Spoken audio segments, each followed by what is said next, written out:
I'm feeling very optimistic about this baseball season, and I feel weird saying that because I am a skeptic, if not a cynic, at heart. But everything I've seen from the Mariners since I have moved here, whether it was my first game at T-Mobile Park, when they actually had games at T-Mobile Park, watching Kyle Lewis hit his first career home run off of Trevor Bauer, and really everything that they were able to do last year, I have been able to buy into something that I know a lot of you, rightfully so, have had a difficult time buying into. But I'm getting some interesting vibes about this team, and perhaps I've been sniffing a little bit too much of that optimism. Perhaps I need to take a step back to allow myself to gather my thoughts and dive back into that generally negative place that I'm always in, whether it's just your average self-loathing or just taking a look at myself or anything else and saying, oh, this could be better, that could be better, being my whiny little complainy self. I'm just having a hard time doing it with this team. The expectations should not be high for the 2021 Seattle Mariners, at least for us. But the expectations that you are hearing coming out of that clubhouse are something else entirely. For example, Marco Gonzalez, who has this to say about the 2021 campaign. You know, I've never been a fan of being told when it's okay to win, you know, and I've expressed that to everybody. You know, I don't think that comes as a surprise to my bosses and people above me. They know how I am, and I think that they appreciate that. But I think we're going to surprise a lot of people. I think we're going to be the team that people are going to look up halfway through the year and say, where did they come from? And, you know, we're prepared to make a statement in this division. I stand by that. We'll see if he's able to stand by that. That clip comes to mind because I'll go back to 2014 during a time in another city. Oh, Paul, you're about to talk about the Astros again? Yes, I am. Guess what? I saw a rebuild. You haven't.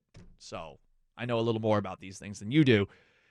Altuve, yes, the man who may or may not have had a buzzer on against the New York Yankees, said something very similar during the midst of a 2014 season where they were awful. And I just remembered hearing that and thinking, well, this guy's got a lot of confidence. This guy's got a lot of optimism. And when I heard that clip from Marco Gonzalez again and listened back to it and thought about it, I got some memories of a turnaround that I saw. Then we had Jerry DePoto on this morning. Check out the podcast, 710sports.com, or subscribe to the Danny N. Gallant podcast. Jerry had this to say about perhaps a timeline for the Mariners, and when you project a team to officially turn that corner to go from being a team in the midst of a rebuild to finally having that rebuild process done. And when you look in the bucket of young clubs in a league, this is where the surprises usually come from. And you know, and you can look back at so many of the teams that have come out of rebuilds over these last handful of years. Teams like the Braves and like the Astros and like the Cubs. And generally speaking, they were a year ahead of their projections. And I don't know if this is that year for us, but my hope is that it is. And frankly, we have the talent to do it. We just have to stay healthy. He mentioned the Astros again there. I know. Annoying, right? Well, guess what?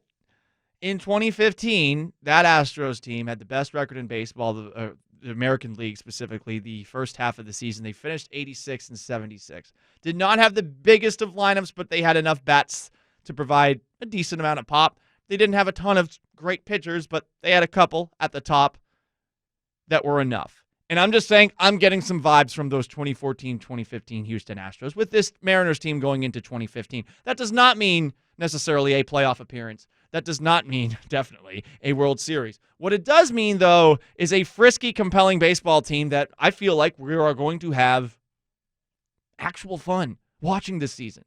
And by the way, last year, they were surprisingly fun, and they did it with a lineup that was lackluster.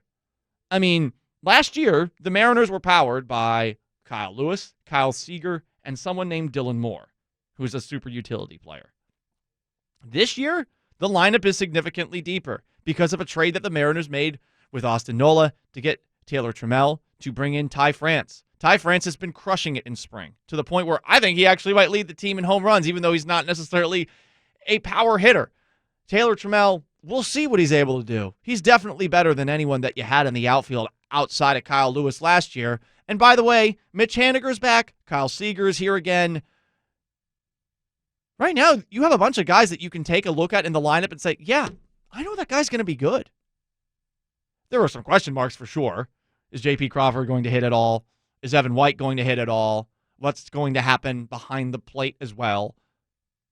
And there are always reasons to take a look at the Seattle Mariners and say, I don't know about this year. But then you factor in a pitching rotation that is not just Marco Gonzalez anymore and some young arms. It is a rotation that also now features James Paxton and the velocity that he brings with that left arm of his. Yusei Kikuchi. We'll see what he's able to do. I'm a little skeptical on Kikuchi, but he's had a really good spring. Justice Sheffield last year finished out the season pitching about as well as Marco Gonzalez. He had a really good close to the year.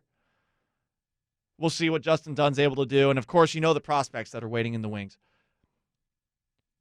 There are reasons that you can convince yourself that this team is going to be frisky.